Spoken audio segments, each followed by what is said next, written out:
1564 সালে সম্রাট আকবর রাজপুতানার যোধাবাইকে বিবাহ করেন। এর ঠিক আগেই বৈরম খাঁ বিদ্রোহ ঘোষণা করেন। আকবর বৈরম খাঁকে দমন করার জন্য খাজা আব্দুলকে দায়িত্ব দেন। তিনি বৈরম খাঁর বিদ্রোহ দমন করে আকবরের কাছ থেকে আসিফ খাঁ উপাধি পান।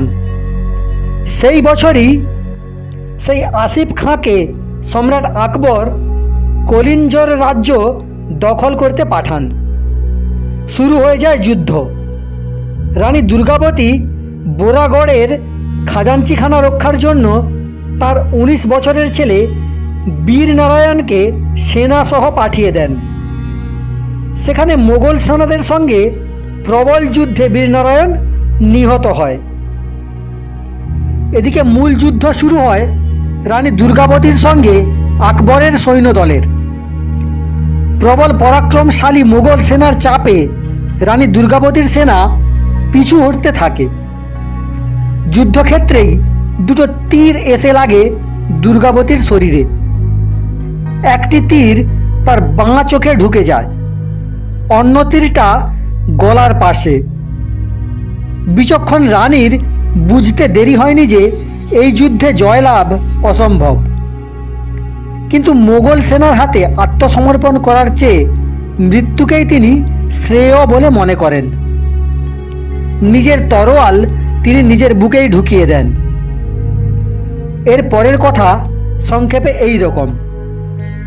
রানী দুর্গাবতী ও তার ছেলের মৃত্যুর পর দলপতি শাহীর ছোট ভাই চন্দ্র শাহী রাজ সিংহাসনে বসলেন।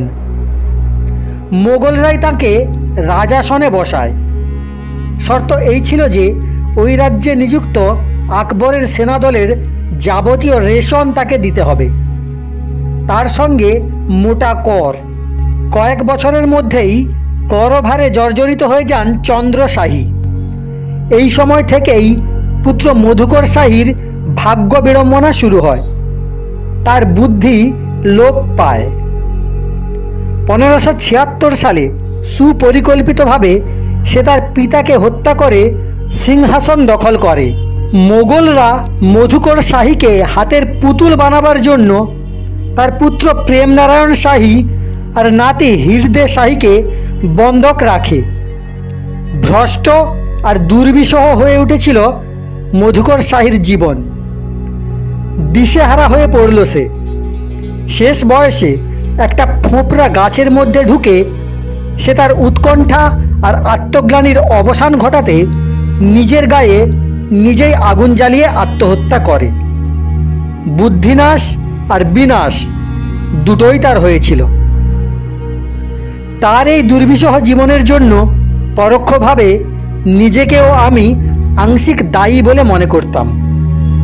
তারপর বহু বছর ধরে তার আত্মার সন্ধান আমি করেছি। অবশেষে সেই আত্মাকে আমি খুঁজে পাই। তারপর মন্ত্রপুত করে সেই আত্মাকে আমি নিজের মঠে নিয়ে যাই। শুদ্ধি পর্বের পর সে এখনও ওই মঠেই আছে। তুমি তো সেই সময় তাকে ভালো করেই চিনতে। এই সময় দেখলাম ওই ঘরেরই একটা পাশ থেকে আরও দুজন সাধক লামা ওপরে উঠে এলেন। বুঝলাম সেদিকে হয়তো আরও নিচে যাবার সিঁড়ি। সোফা থেকে উঠে তাদের দিকে এগিয়ে গেলেন ইয়ুতসুং লামা। হয়তো সেই সময়ে তার আত্মিক দৃষ্টি 450 বছর পেছনে চলে গিয়েছিল। খুব নিচু স্বরে লামাজি তাদের সঙ্গে কিছু কথা বললেন। তাঁরা ফিরে গেলেন। লামাজি দেখলাম ধীর পায়ে সিংহাসনটার দিকে এগিয়ে যাচ্ছেন। আমরাও সোফা ছেড়ে উঠে তার কাছে এগিয়ে গেলাম। কাছে যেতেই ইয়ুতসুং লামা সেই সোনার ছোট্ট বুদ্ধ মূর্তিটা কাঁচের টেবিলের ওপর থেকে হাতে তুলে নিলেন। একটু নাড়াচাড়া করলেন। তারপর আমার দিকে তাকিয়ে বললেন, এটা তোমার খুব মনে ধরেছে তাই না? তোমার কাছেই এটা রেখে দাও। এই বলে মূর্তিটা আমার হাতে দিলেন। তাকিয়ে দেখলাম শঙ্কর মহারাজ তখন ইশারায় আমাকে ওই মূর্তি নিতে নিষেধ করছেন। বুঝলাম নিশ্চয়ই কোনো বিশেষ কারণ আছে, কারণ আমি তো মূর্তিটা চুরি করে নিচ্ছি না, মহাযোগী নিজেই আমাকে দিচ্ছেন। সেটা দেখেও যখন শঙ্কর মহারাজ নিতে মানা করছেন, তখন অবশ্যই তার পেছনে যুক্তি আছে। আমি হাত জোড় করে ইয়ুৎসুং লামাকে বললাম, যোগীবর, এই অমূল্য সম্পদ কাছে রাখবার মতো সামর্থ্য আর যোগ্যতা কোনোটাই আমার নেই। এটা উপযুক্ত জায়গাতেই আছে, এখানেই এটা শোভা পায়। আপনি কৃপা করে এটা রেখে দিন। লামাজি মৃদু হেসে মূর্তিটা আবার টেবিলের ওপরেই রেখে দিলেন। তিনি বললেন, তোমরা বসো, আমি এক্ষুনি আসছি। লামাজি দৃষ্টির আড়াল হতেই আমি শঙ্কর মহারাজকে ধরলাম। কি ব্যাপার মহারাজ, মূর্তিটা নেওয়াতে আপনার অত আপত্তি কেন? উনি তো খুশি মনেই দিচ্ছিলেন।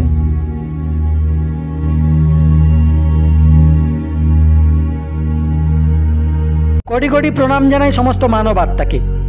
পরের অংশ শুনতে চাইলে চ্যানেলটি সাবস্ক্রাইব করে রাখতে পারেন।